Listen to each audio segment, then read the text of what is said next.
Mobius, there are so many people who said I was the problem. Okay. Nick Fury, Eric Selvig, Boar, Laufey, Amora. I mean, Jane Foster, Darcy Lewis, Maria Hill. We're going back a few years, but they're all there. Heimdall, Vandal, Volstagg, Hogan, Heimdall. You just said that. Heimdall was a big one. Okay, He got but very you can't upset. still, you can't repeat it. It's memorable. Absorbing Man. What about Donald Blake? Did I say him? Donald Blake is who Thor pretends to be when he goes to Earth. Speaking of which, Hercules, another big guy. That was a big problem. Marvel ने अभी recently एक deleted scene drop किया है लोकी की series से, जिसमें वो अपनी पुरानी बैटल्स के बारे में बात कर रहा है, जैसे हरक्यूलिस के साथ की गई लड़ाई और बहुत सारे डीप कट कैरेक्टर्स। आज हम इस सब को डिटेल में ब्रेक डाउन करेंगे। अगर आप नए हो इस चैनल पर तो सब्सक्राइब करना न भूलना, ताकि आपको सभी नए वीडियोस मिल सकें। इस डिलीटेड सीन का एक पार्ट जो पोस्ट क्रेडिट सीन्स के साथ कनेक्ट होता है, वो है हरक्यूलिस का मेंशन। ये डायरेक्टली लव एंड थंडर के पोस्ट क्रेडिट सीन से कनेक्टेड था। उस सीन में ज़्यूस हरक्यूलिस को थॉर को मारने के लिए भेजता है और यह पूरा प्लॉट एक लार्जर स्पिन ऑफ बनाने का था, पर वो स्पिन ऑफ कैंसिल कर दिया गया था। मैं आपको अभी थोड़ी देर में बताऊंगा कि वो स्पिन ऑफ किस चीज के बारे में था। और हाँ, जो गॉड वर्जन ऑफ लोकी हमने सीजन 2 के एंड में देखा था, वो फ्यूचर एवेंजर्स मूवीज में वापस आएगा। तो अगर आप पूछ रहे हो कि लोकी कब वापस आएगा, तो जवाब है कि वो सीक्रेट वॉर्स के बाद दिखाई देगा। लोकी सीजन 2 के डिलीटेड सीन्स अब रिलीज किए जा रहे हैं और इसका रीजन है कि मार्वल ब्लू-रेज रिलीज कर रहा है। कुछ और डिलीटेड सीन्स पहले ही रिवील किए जा चुके हैं, जैसे लोकी सीजन 1 का फ्रॉग थॉर सीन।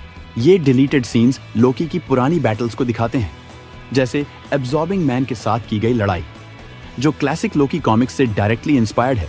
वो एक सीन में मोबियस के साथ अपने पुराने बैटल्स के बारे में बात कर रहा है। ये सब उस मोमेंट का हिस्सा था जब लोकी अपने पास्ट के बारे में बात कर रहा था। लोकी अपने बैटल्स के बारे में बताता है जो उसने एवेंजर्स मूवी के पहले किए थे। इस वर्जन ऑफ लोकी को प्रून किया गया था, इसलिए उसने Thor, the dark world, infinity war या एंड गेम जैसे इवेंट्स नहीं देखे थे। वो काफी पुरानी बैटल्स का जिक्र करता है, जैसे निक फ्यूरी के साथ झगड़े या एरिक सोलवैग के साथ की गई लड़ाई। और वो ये भी कहता है कि बोअर, जो ओडिन का पिता था, उसने उसे अक्सर डांट लगाई थी जब लोकी मिसचेफ कर रहा था। एक बड़ी रेवलेशन ये है कि लोकी की जिंदगी के पुराने मोमेंट्स चेंज हो गए हैं। हमने पहले सोचा था कि बोर का डेथ ऑलरेडी हो गया था जब ओडिन को असगार्ड का किंग बना दिया गया था, पर ये डिलीटेड सीन ये दिखाता है कि बोर जिंदा था और लोकी के साथ मिसचेफ करने पर उसे डांटता था। बात करते हैं उन कैरेक्टर्स के बारे में जो मार्वल ने कभी यूज करने का सोचा था, जैसे बॉल्डर द ब्रेव। बॉल्डर को पहले थॉर मूवीज में इंट्रोड्यूस करने का सोचा गया था, लेकिन मार्वल ने उसे अवॉइड किया क्योंकि उन्हें लगा कि एक और ब्रदर को इंट्रोड्यूस करना थोड़ा ओवर कॉम्प्लिकेटेड हो सकता है। एक और इंटरेस्टिंग स्टोरी ये है कि मार्वल ने बॉल्डर द ब्रेव को मल्टीवर्स ऑफ मैडनेस में दिखाने का प्लान बनाया था और इस कैरेक्टर को डैनियल क्रेग प्ले करने वाले थे। हाँ, आपने सही सुना, डैनियल क्रेग के साथ कॉन्ट्रैक्ट साइन हो गया था, पर पैंडेमिक की वजह से उन्होंने अपनी शूटिंग कैंसिल कर दी थी और जॉन क्रेसिंस्की को डॉक्टर रीड रिचर्ड्स के रोल में लाया गया। जब लोकी अपने फ्रॉस्ट जायंट वर्जन की बात करता है, तो ये रेफरेंस है व्हाट इफ सीजन 1 की एपिसोड की तरफ, जिसमें हमने देखा था कि अगर लोकी को योडनहाइम में अबैंडन नहीं किया गया होता, तो वो एक बड़ा फ्रॉस्ट जायंट बन गया होता। इस ऑल्टरनेट यूनिवर्स में लोकी काफी बड़ा दिख रहा था, जो बताता है कि उस यूनिवर्स में वो फिजिकली भी डिफरेंट था। लोकी जब एन्चेंट्रेस की बात करता है, तो ये एक और डीप कट है एमसीयू में। अभी तक रियल एन्चेंट्रेस को नहीं दिखाया गया, पर सिल्वी की कैरेक्टर काफी इंस्पायर्ड है उससे। सिल्वी जो लोकी सीजन 1 में थी, उसका कैरेक्टर एमसीयू में एन्चेंट्रेस और लेडी लोकी का मिक्स है। इसका मतलब है कि एन्चेंट्रेस को फ्यूचर में एमसीयू में दिखाया जा सकता है। इसका एक पहला हिंट एजेंट्स ऑफ शील्ड में देखने को मिला था, जब लॉरलाई जो एन्चेंट्रेस की बहन थी दिखाई गई थी। तो हो सकता है कि फ्यूचर में कोई मैजिक बेस्ड स्टोरी लाइन में एन्चेंट्रेस का कैरेक्टर आ जाए। लोकी अपने पुराने बैटल्स में और भी काफी कैरेक्टर्स का मेंशन करता है, जैसे जेन फॉस्टर, डार्सी, मारिया हिल, हाइमडॉल और वॉरियर्स 3। ये सब रेफरेंसेस एवेंजर्स और थॉर की पुरानी मूवीज से हैं। जैसे हाइमडॉल के साथ लोकी ने कई बार कॉन्फ्लिक्ट किया था।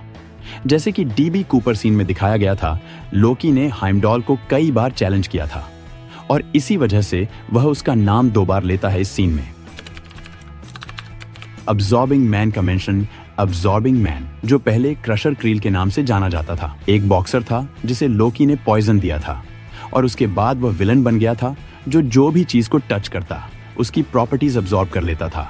इसका थोड़ा मजाक बनाते हुए लोकी यह कहता है कि एब्सॉर्बिंग मैन को अपने बॉडी के बदलाव का काफी गुस्सा था। यह एक सटल नॉड है क्लासिक मार्वल कॉमिक्स की तरफ, जिसमें लोकी ने कई बार ऐसे विलन्स क्रिएट किए थे जो अनइंटेंडेड कॉन्सिक्वेंसेस के शिकार हुए। सबसे बड़ा नाम जो इस सीन में मेंशन किया गया है वो है हरक्यूलिस का। लोकी के पुराने बैटल्स हरक्यूलिस के साथ हुए थे जो थॉर के पहले के दिनों में हुआ था। लव एंड थंडर के पोस्ट क्रेडिट सीन को याद करें जहां हरक्यूलिस को थॉर को मारने के लिए भेजा गया था। मार्वल का प्लान था एक हरक्यूलिस स्पिन ऑफ शो बनाने का, लेकिन वो कैंसिल कर दिया गया। ये सब स्पिन ऑफ आइडियाज पहले ही डिसाइड किए गए थे जब मार्वल ने डिज्नी प्लस शोज की शुरुआत की थी, लेकिन जब बाद में मूवीज के प्लान्स बदले तो ये सब शोज कैंसिल हो गए। थॉर 5 के बारे में भी बातें चल रही हैं, लेकिन क्रिस हेम्सवर्थ ने कहा है कि वह थॉर कैरेक्टर को अच्छे से खत्म करना चाहते हैं। तो हो सकता है कि फ्यूचर में हरक्यूलिस और war of the gods story line का पे ऑफ हो।